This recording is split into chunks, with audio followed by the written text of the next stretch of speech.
ማለት ነው። طيب የአላህ እጅ ሁለቱም ቀኝ ናቸው የሚለው እንዴት ይታያል ነው ሐዲሱ ትክክለኛ ሐዲስ ነው።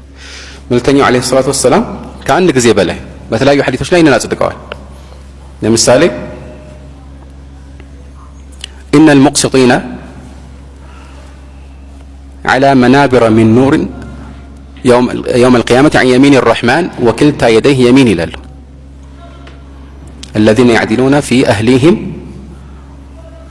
وما ولوا أو كما قال እና እዚህ ላይ አንድ መልእክት እናስተውል። መልእክተኛው አለይሂ ሰላቱ ወሰላም ከአርራህማን በቀኝ በኩል የቂያማ ቀን በብርሃን መንበሮች ላይ ይቀመጣሉ አሉ። እኔ አይደለም ያልኩት መልእክተኛው ናቸው في الصحيح። ከዛ ምን አሉ ደግሞ ወኪልታ የደህ የሚን አሉ፣ ሁለቱም እጆቹ ቀኝ ናቸው አሉ። ሌሎችም ቦታዎች ላይ እንዲህ ብለዋል። እና አንዳንድ ሰዎች ምን አሉ፣ እናንተ እኮ የምታምኑት አሉ አላህ ሁለቱም እጆቹ ቀኝ ናቸው ማለት ሁለቱም እጆቹ በአንድ በኩል ያሉ ናቸው ማለት ነው ብላችሁ ታምናላችሁ አሉ። ማንም እንዲህ ያለ የለም። ግልጽ ነው። ይሄ ውሸት ነው፣ እንደ መነሻ ውሸት ነው። ግን ምን ማለት ነው ወኪልታ የደህ የሚን? ወኪልታ የደህ የሚን ማለት አይ ፊል ዩምኒ ወልበረካ። የሚን ማለት ምን ማለት ነው? ቃሉ ራሱ እኮ በረካንና ረድኤትን ሌሎችን የሚባርክ መሆኑን ያሳያል። ለምንድን ነው እንዲህ ያሉት መልእክተኛው? ምክንያቱም ሰዎች ዘንድ ቀኝና ግራ ሲባል ቀኝ እጅ የበለጠ ቦታ ያለው የተሻለ፣ ለዚህ ነው በቀኝ እጅ አንዳንድ ነገሮች የምናደርገው።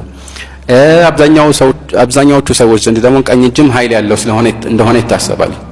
ግራ ግን ትንሽ ይቀንሳል። ለዚህ ነው ቀኝ የጥሩ ነገር መገለጫ ነው፣ ግራ የመጥፎ ነገር መገለጫ ተደርጎ ነው የሚታሰበው። በቀኝ አውለኝ ይላል ተነስቶ አንዳንዱ፣ በግራ አታውለኝ። ግልጽ ነው።